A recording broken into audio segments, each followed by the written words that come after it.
It was 7:04 p.m. when she dropped her car keys on the marble counter without looking at me. No kiss, no hello, just the sharp clink of metal against stone.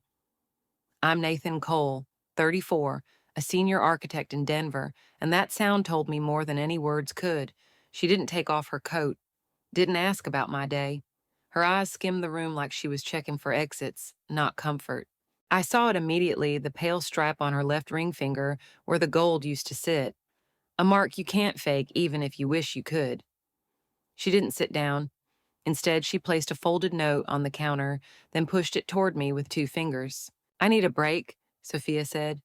Calm, practiced, like she'd tested the sentence in the mirror.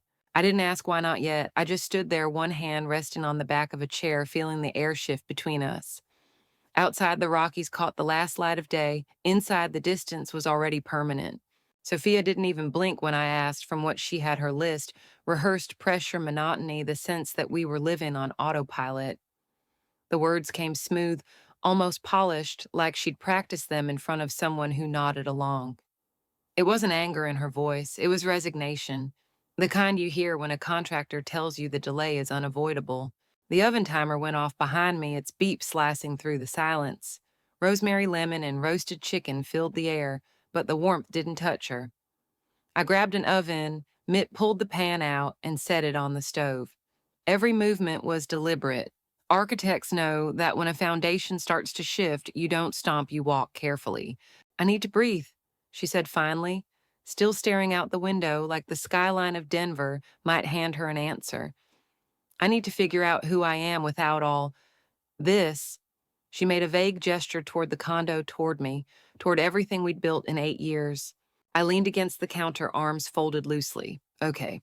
That one word seemed to catch her off guard. She blinked, tilted her head just slightly, maybe expecting me to plead or argue, or at least ask her to reconsider. But the truth was, my mind was already in blueprint mode, mapping exits, calculating loads, noting stress points. The moment she slipped the ring into my palm, the weight shifted. That was the real turning point, not her saying break, but her returning that small circle of gold. I closed my hand around it, not squeezing, just feeling its coolness against my skin. What does a break look like to you? I asked after a pause. My tone was neutral, as if I were discussing a change order with a client. Timeline, boundaries, goal. She shifted in her seat, though, to be accurate, she wasn't fully seated. She hovered as if keeping her muscles ready for flight. Space, she said, her voice airy. No pressure, just time. End goal, I pressed. She hesitated for half a breath before answering. Clarity. Clarity is the kind of word people use when they want to avoid being specific. It's fog disguised as sunlight. I knew that, but I didn't push. Got it, I said simply. We ate in silence, though ate was generous. She picked at her food like it might hold a trap. She offered almost casually, if you need time away too, Grace has a spare room, in case you want some space of your own. She sipped her water, but didn't meet my eyes. There's also a mindfulness retreat in Boulder next month. It lines up perfectly with my schedule. I nodded, noted, filed away. When the plates were cleared, I said, if you need anything from the house, text first. I'll make sure I'm not on a call. Her brows pulled together. That cold. It's clear, I said. There's a difference. She stood in the entryway a long moment before leaving. When the door shut, the condo's silence expanded until it felt like its own presence. I poured the last of the wine into my glass and drained it. Then I started the mental inventory. Architects don't negotiate with gravity. We work with it. I pulled down the fireproof envelope from the hall closet and laid my essentials on the table: passport, social security card, birth certificate. Into my leather briefcase they went. My grandfather's pocket knife, my father's old Timex into the small safe. Not revenge, preparation. That night, I lay in bed, staring at the ceiling fan's slow rotation. Endings, I realized, aren't always explosions. Sometimes they're a door clicking shut in the middle of an ordinary weeknight. I set a reminder in my phone: HR update, emergency contact. Remove Sophia, add Jack. Then I drafted an email to a family attorney. A colleague had once mentioned subject line consultation request. I didn't send it yet. The cursor blinked, patient. Morning came with its routines: coffee, black, oatmeal, inbox, triage. At 8:05, I logged into the HR portal and removed Sophia from my emergency contacts. Not a declaration, just a quiet shift in the blueprint. Work was a blessing. Models waited for me, schematics for a library expansion, the stubborn neighborhood council on a mixed use project, the retrofitting of a school gym to bear heavier snow loads. Projects that didn't ask me who I was, only that I do my job well. At lunch, I sat in the Tacoma, dug the sunglass case from the console, and slid the ring inside. Not hidden, just put away. I keep only the tools I'm using on the active cart. At 3:11 p.m., my phone buzzed. We should talk tonight, just logistics.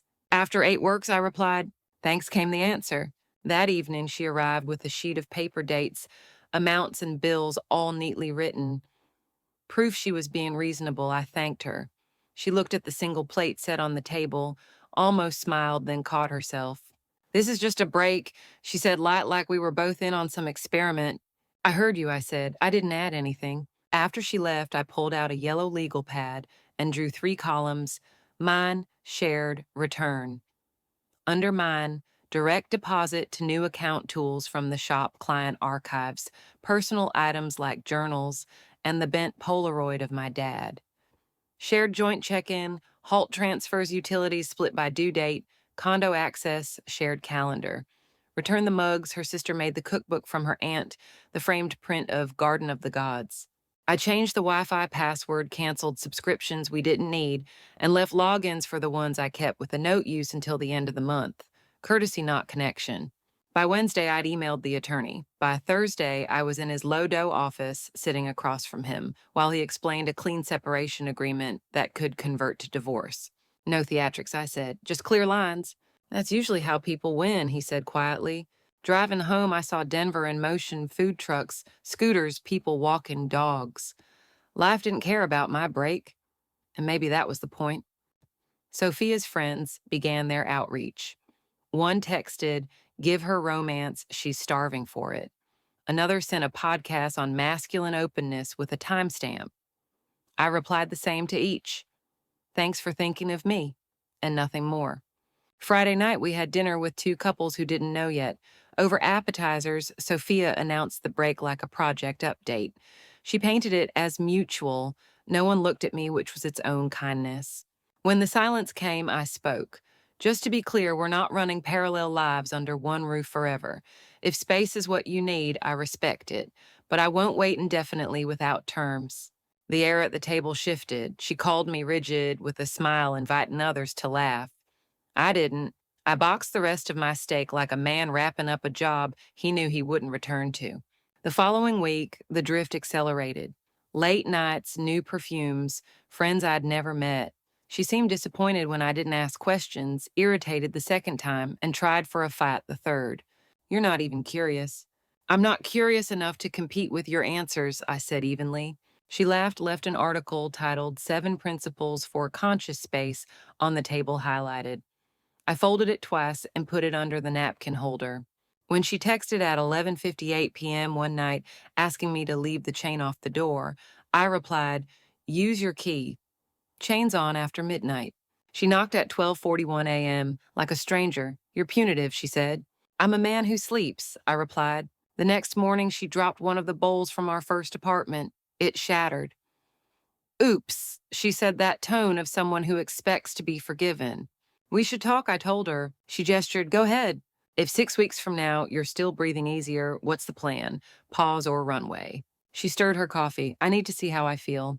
So no plan, just drift." She called it flow. "Then understand I won't be standing still to measure it."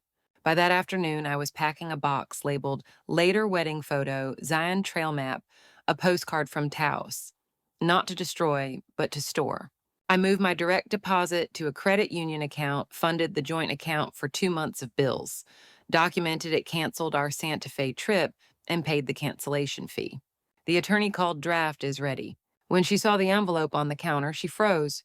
"What is this?" "Clarity," I said. She opened it like it might hiss, flipping through pages detailing timelines, accounts, and a path to dissolution. "You're divorcing me because I asked for a break. I'm ending the version of us where I audition for your approval," I said. "If you want a partner, choose one.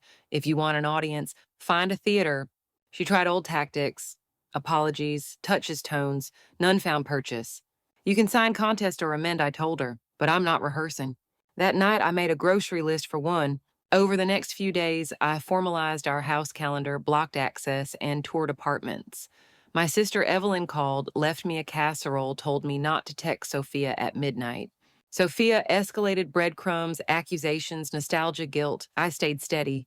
By week 3, I'd signed a lease on a Capitol Hill loft, month to month. She showed up wearing the sweater I once loved. 5 minutes, I told her. We talked about the plant, the lamp, the view. It doesn't have to be like this, she said finally.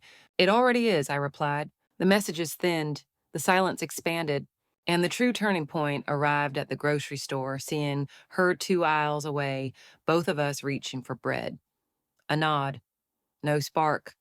That was closure, ordinary, final. Back home, I filed the attorney's email under final brewed coffee the way I liked it and let the quiet hum through the walls. I wasn't in the waiting room anymore. I was living in the house I'd chosen, whether or not it had 4 walls yet. The first Friday after I slid the separation papers across the counter, Denver's sky was heavy with that late spring weight low clouds crouched over the city holding rain hostage. I left the office later than usual after reviewing a framing inspection at a mixed-use build south of Spear. My phone buzzed twice in my pocket while I was on site, but I ignored it. When I finally checked, sitting in the idling Tacoma, there were 2 texts from Sophia. Sophia, we should talk tonight. Important. Sophia. Not about bills. That second line broke the pattern. For weeks, our conversations had been purely logistical. When the HOA fee was due, who was home which night, whether to renew the Costco membership. Not about bills meant she wanted to breach the perimeter I'd drawn. I took the long way home, steering through quiet neighborhoods where 1920s bungalows leaned into their small porches, paint-weathered yards, tight with early blooms. A third text arrived before I pulled into the garage. Sophia, please, just hear me out. I didn't answer. Upstairs, I'd barely set my bag down when headlights brushed the blinds. The knock came seconds later, not hurried, not hesitant, practiced.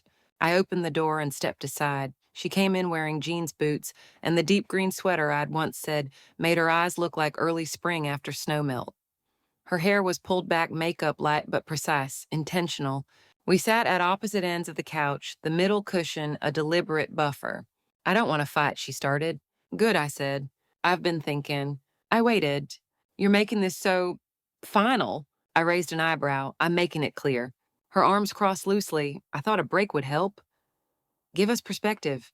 It has, I said. It's given me mine. She shifted. So you haven't even considered. I've considered everything I cut in, and I've decided I'm not living in limbo. Before she could reply, my phone buzzed on the armrest. The name on the screen stopped me, Mara Jennings. I hadn't heard Mara's voice in nearly a decade, not since we'd worked in Chicago, on a hotel renovation that nearly broke both of us from exhaustion. She'd been sharp, direct, allergic to nonsense, a rare combination in a field that thrives on overpromising. After I moved to Denver, we traded the occasional LinkedIn click, nothing more. Sophia's eyes darted to the screen. Are you going to answer that? I am, I said and did. Nathan? Hey, it's been forever, Mara said, her voice still carrying that unhurried certainty. I'm in Denver for a consulting project. Pearl Street redevelopment. Drove past Union Station and thought of you. I smiled before I could stop myself. Welcome to my city, coffee tomorrow. Tomorrow works. Text me the place, she said, without hesitation. When I hung up, Sophia was watching me like she was measuring my pulse. Who's that? A friend from Chicago, work friend. Work friend or nothing, I said. Not everything's an angle.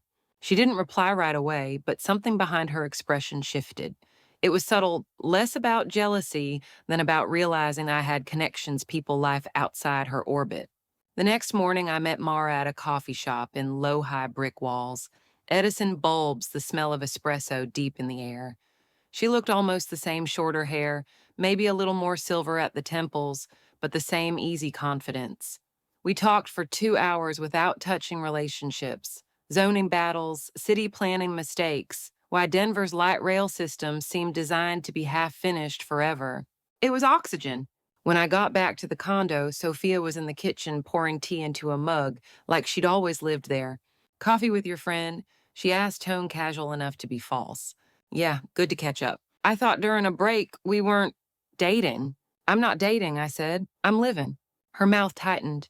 She didn't push further, but later I found another printout on the counter, this one an article about keeping agreements during relationship pauses with highlighter streaks across certain sentences.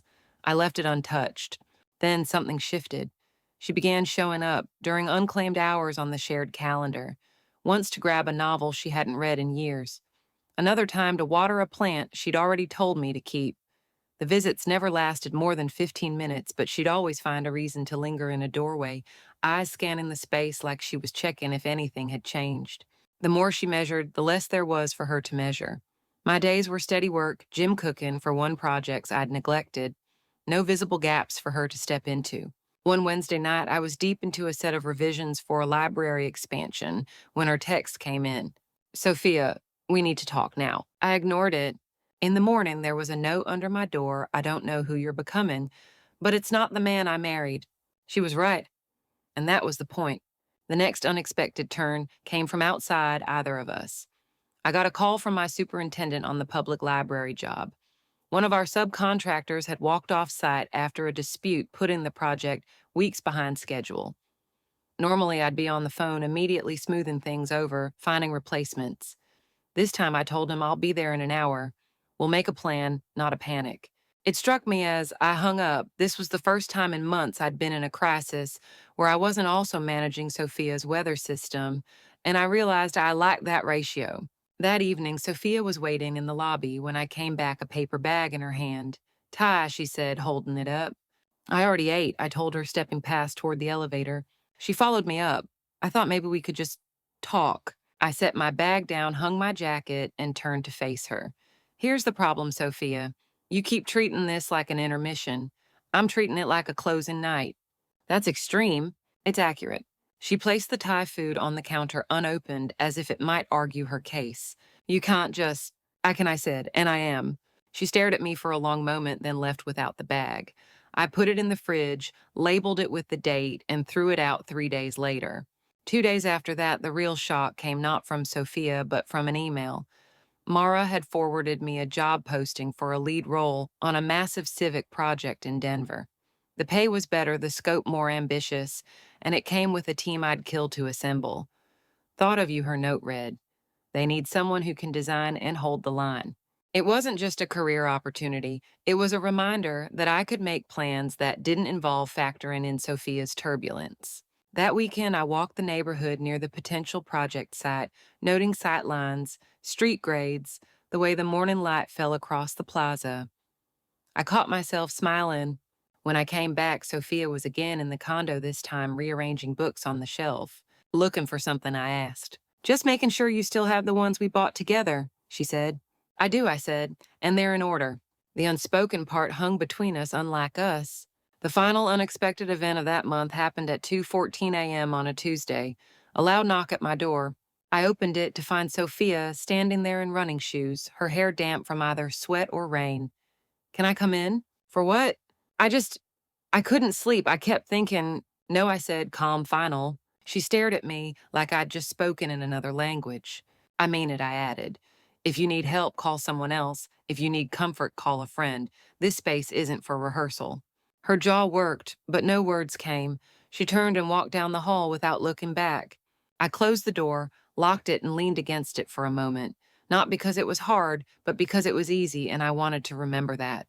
That was the real unexpected event, not a call from an old friend, not a job lead, not even her late-night visits. It was the ease with which I could hold my ground now. The break hadn't given me clarity about us, it had given me clarity about me, and there was no going back. The first morning I woke without checking the shared calendar felt unfamiliar in the best way. No reminders about Sophia's comings and goings, no mental inventory of whether she'd be in the condo or whether I should plan my evening somewhere else to avoid whatever mood might be waiting. The air in the room felt lighter, like the first breath after stepping out of a crowded elevator. I poured coffee into the heavy ceramic mug my sister Evelyn had given me years ago. Sophia had always called it too ugly for company, which meant I only ever used it when she wasn't around. I set it directly on the countertop without a coaster, watching the faint ring of steam on the granite. It stayed there unchallenged. Perspective doesn't arrive as a lightning strike. It comes as small permissions you start granting yourself after forgetting you ever needed permission in the first place.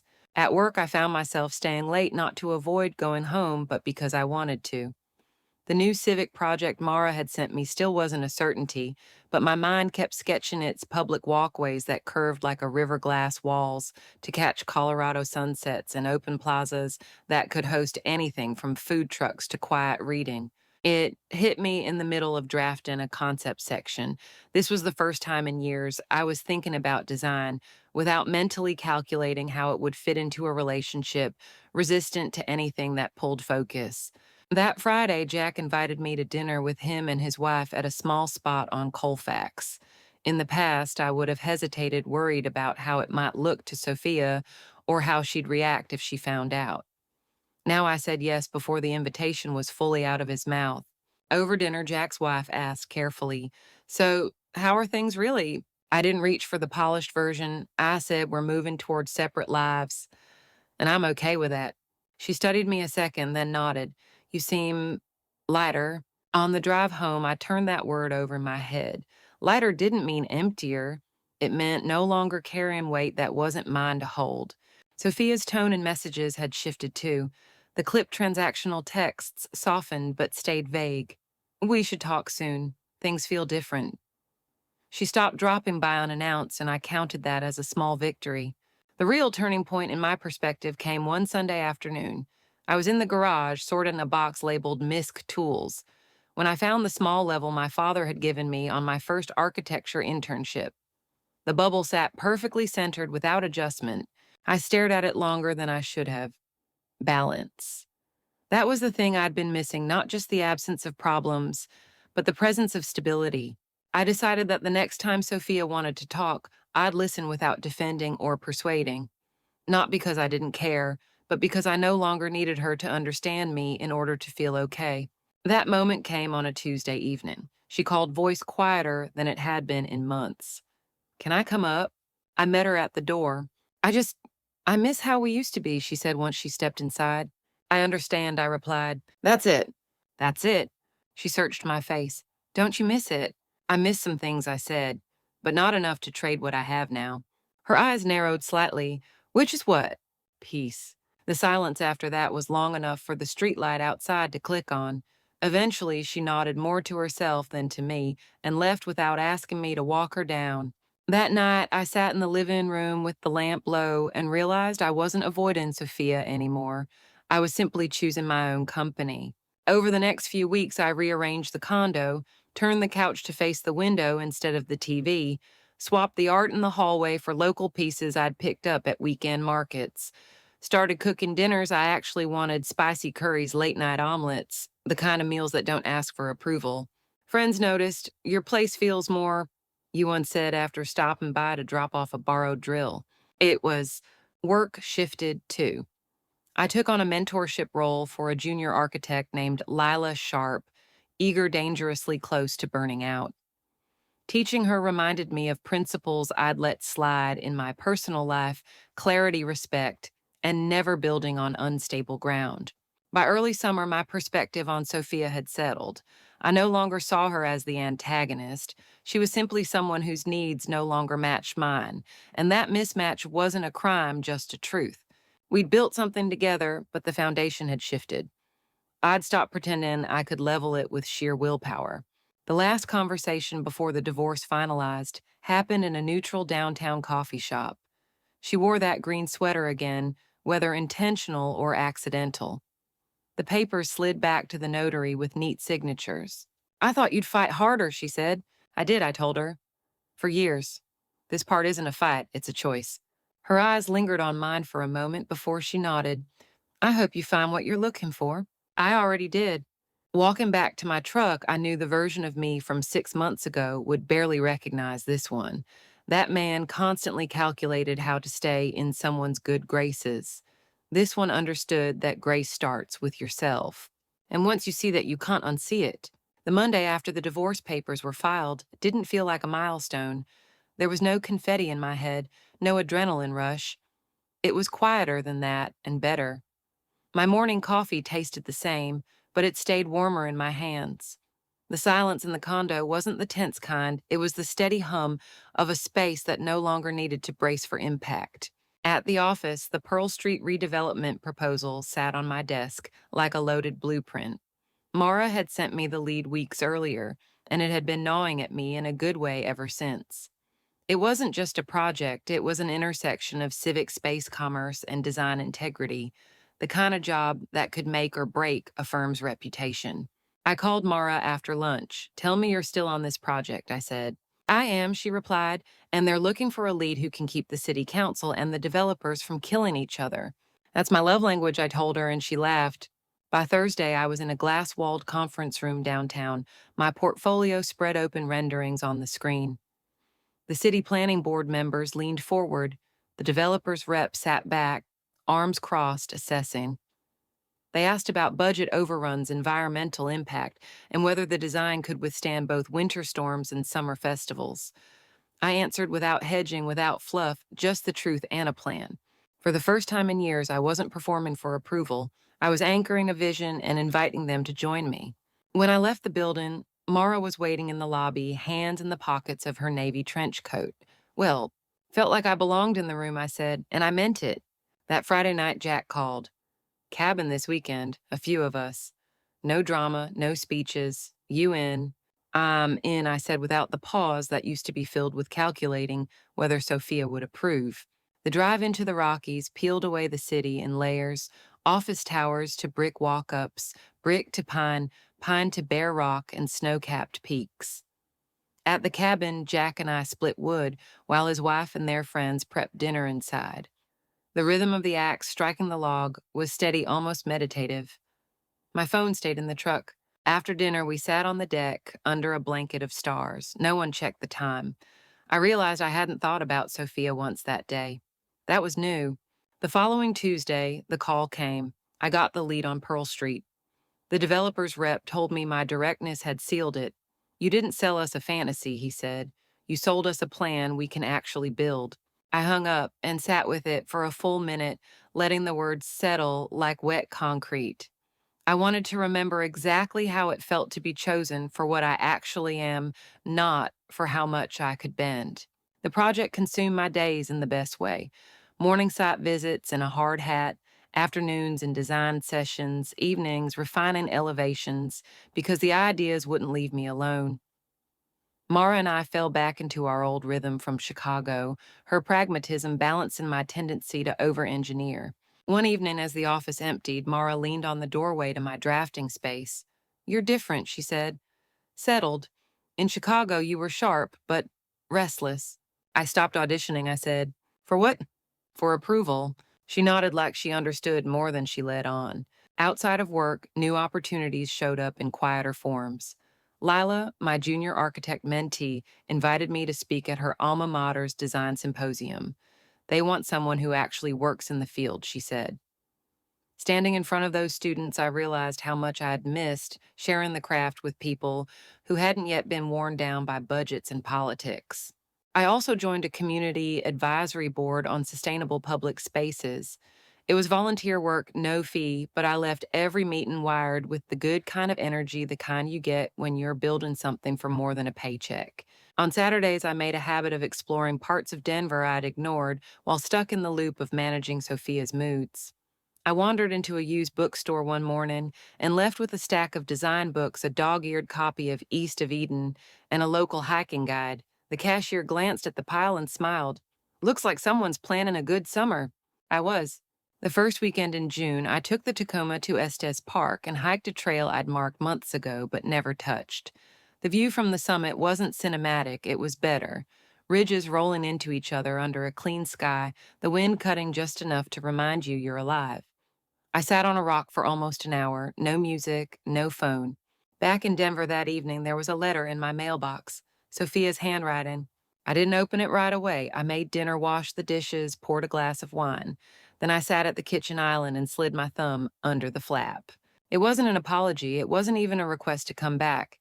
Just a list of what ifs, and maybe some days written in her looping script. I read it once, folded it, and placed it in the box labeled later. Not for revisiting, just for keeping in case I ever forgot why I'd walked away. The letter didn't rattle me. It was paper and ink, nothing more. The power it once might have had was gone. A week later, I stood at the Pearl Street site with the morning sun glaring off the steel frame. Mara joined me, coffee in hand. Crazy how it comes together, she said. Only if the foundation's right, I replied. She gave me a knowing smirk. Not just talking about the building, are you? No, I said, not anymore. And for the first time in years, that wasn't about loss. It was about what I was building next. The changes didn't happen in a rush. They stacked quietly like bricks in a wall I didn't even know I was building until I could lean against it. The first brick was sleep. I started waking up without the dull ache of bracing for whatever tone Sophia might bring into the day. The alarm at 6:30 wasn't a summons anymore, it was a choice. I made coffee before checking my phone. Sometimes I didn't check it until after breakfast, something the old me would have called irresponsible. The second brick was space. I gave away furniture I didn't like but had kept out of compromise, a glass coffee table that looked sleek but collected fingerprints like a crime scene. A set of dining chairs Sophia had insisted on that felt like punishment after 20 minutes of sitting. The replacements were sturdy, comfortable mine. The third brick was time. I stopped filling every empty slot in my calendar out of obligation. Some evenings I did nothing more than read in the living room with Duke Jack's dog, who I was watching while they traveled. The quiet was no longer something to escape, it was something I owned. Work became a different kind of fuel. The Pearl Street project wasn't just moving forward, it was gaining momentum. I found myself mentoring more than managing, trusting the junior team to execute while I focused on the structural vision. Mara noticed. You delegate better, now, she said one afternoon as we walked the site. I trust them, I replied. You didn't before. I didn't trust myself to let go before I admitted. The shift wasn't limited to work, my weekends transformed. I joined a Saturday morning hiking group I'd found through the community board. We'd meet at trailheads before sunrise, a dozen strangers with backpacks and thermoses, and by the time we came down, we'd be laughing like old friends. It was during one of those hikes, a climb up Gray Rock, that I realized I'd stopped comparing everything to the life I used to have. The conversations were about weather trail conditions, shared snacks. Not once did I think about whether Sophia would have approved or whether she'd see it as productive. Back in the city, I started cooking in a way I hadn't in years. Not just functional meals, but dishes that took time, slow braised short ribs, homemade pasta, fresh bread on Sundays. Cooking became less about feeding someone else and more about creating something worth savoring. Evelyn came over one night for dinner. Halfway through her second bite of pasta, she set down her fork. You're happy, she said, like she'd just spotted something rare.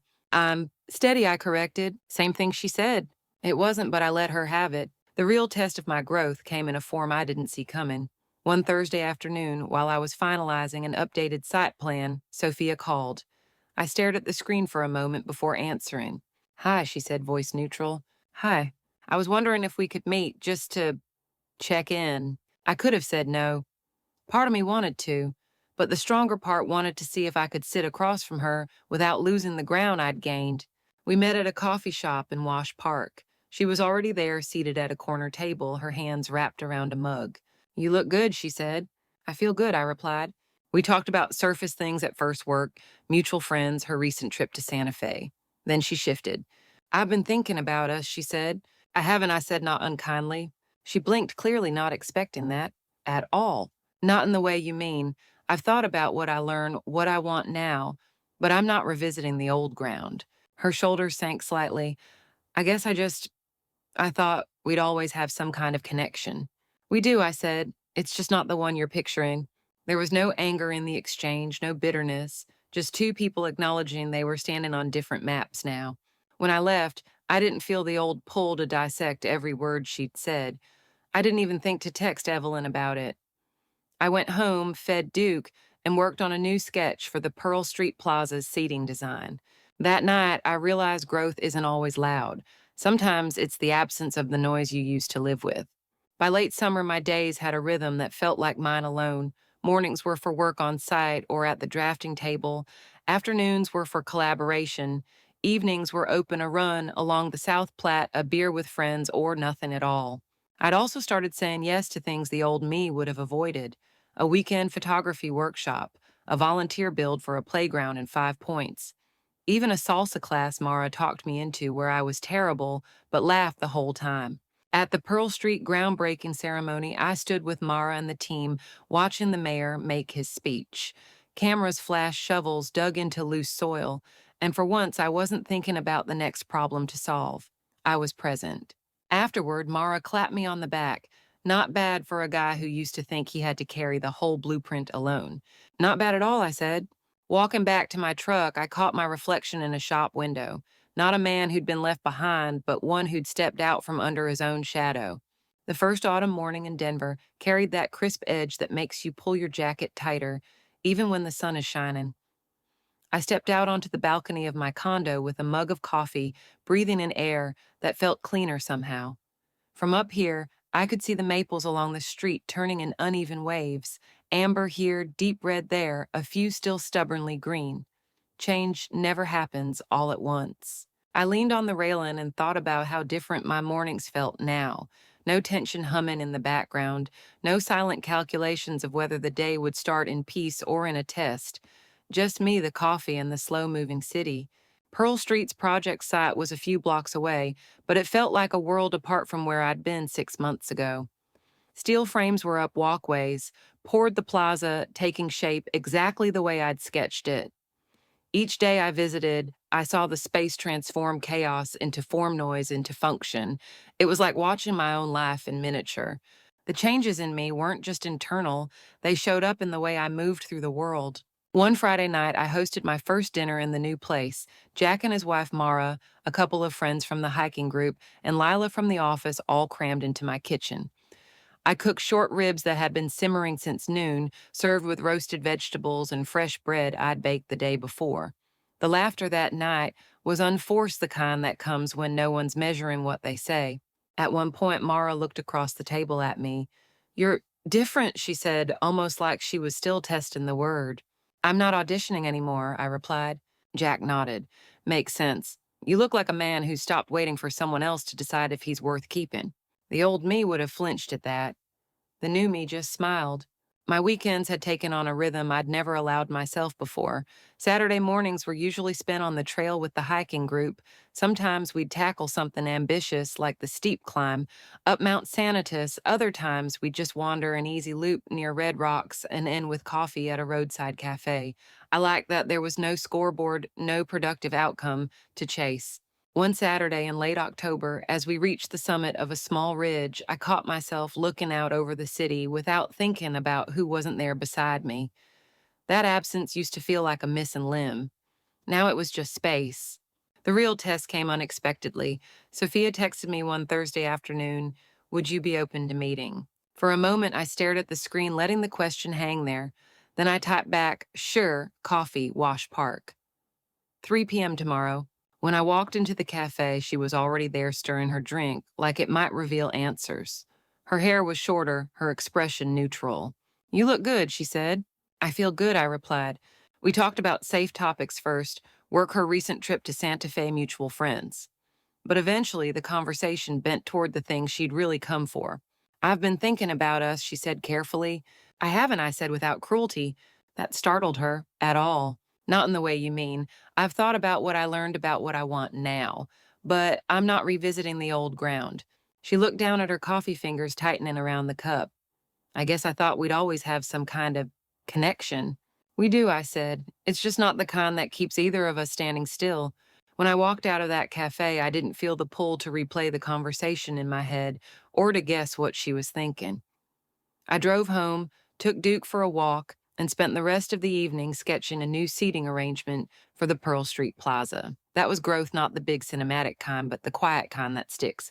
By early winter, the project was in full swing. The day the first light poles went up, I stood with Mara watching crews test the fixtures as dusk fell. Warm pools of light spread across the unfinished pavement, hinting at what was coming. "Looks like it's going to be a place people actually want to be," Mara said. "That's the point," I replied. But the truth was, I designed it for more than that. I wanted it to be a space that felt open and safe, a place where no one had to negotiate for their belonging. Maybe I was building for the man I used to be. That Christmas Jack and his wife invited me to their cabin in Breckenridge. There was a time I'd have said no, thinking I shouldn't intrude on someone else's holiday. This time I said yes. We spent 2 days skiing, cooking, and sitting by the fire with mugs of cider. On the last night, as snow fell thick outside, Jack raised his glass. To starting over without losing yourself, he said. I clinked glasses with him to building something better the second time. When spring came, the Pearl Street Plaza officially opened. The ribbon cutting drew a crowd, families, business owners, even the mayor. I stood back as people explored, watching kids run through the splash pads. Street musicians set up under the canopies, couples linger on the curved benches I'd fought to keep in the budget. Mara found me in the crowd. You could take credit, she said. I am, I said, just quietly. That night, long after the plaza emptied, I walked the space alone. The air was cool, the lights soft, and for a moment I just listened to the faint hum of the city to the rhythm of my own breathing. I realized the space wasn't mine anymore. It belonged to the people who would use it. And that was exactly as it should be. Some people think closure comes with paperwork or a dramatic confrontation. For me, it came in this creating something that would outlast the ending I'd survived. When friends ask now if I'd do anything differently, I tell them no. Not because I'm proud of every choice I made, but because those choices got me here. Respect, I've learned, is the baseline. Without it, you're not in a partnership, you're in a performance. And I don't perform anymore. Looking back, I understand that the real turning point wasn't when Sophia took off the ring, it was when I realized I didn't have to earn basic respect. For years, I'd treated love like a project that could be managed with enough effort, patience, and sacrifice. But relationships aren't construction sites. You can't reinforce weak foundations if both people aren't committed to building. Walking in a way didn't mean I failed. It meant I chose to stop investing in something that no longer invested in me. That choice wasn't about anger or revenge, it was about clarity. The lesson is simple: you are not required to stay in spaces where you have to constantly prove your value. Respect is not a reward, it's the starting point. If it's missing, no amount of compromise or grand gestures can fill that gap. Choosing yourself isn't selfish, it's survival. And the life that comes after that choice isn't just quieter, it's fuller because it's yours. If you're in a relationship or situation where respect feels conditional, stop and take inventory. Ask yourself, am I building something together or am I holding it up alone? The answer will tell you more than any argument or apology ever could. Set clear boundaries not to punish but to protect your well being. If the other person respects them, there's a foundation to work with. If not, you've saved yourself years of erosion. Remember that leaving doesn't have to be loud. It can be as simple as redirecting your time, energy, and resources toward people and pursuits that reciprocate. Your worth isn't determined by how much you endure, it's defined by how much you honor yourself. Build your life like you'd build something to last, with strong foundations, clean lines, and no compromise on the materials that matter most.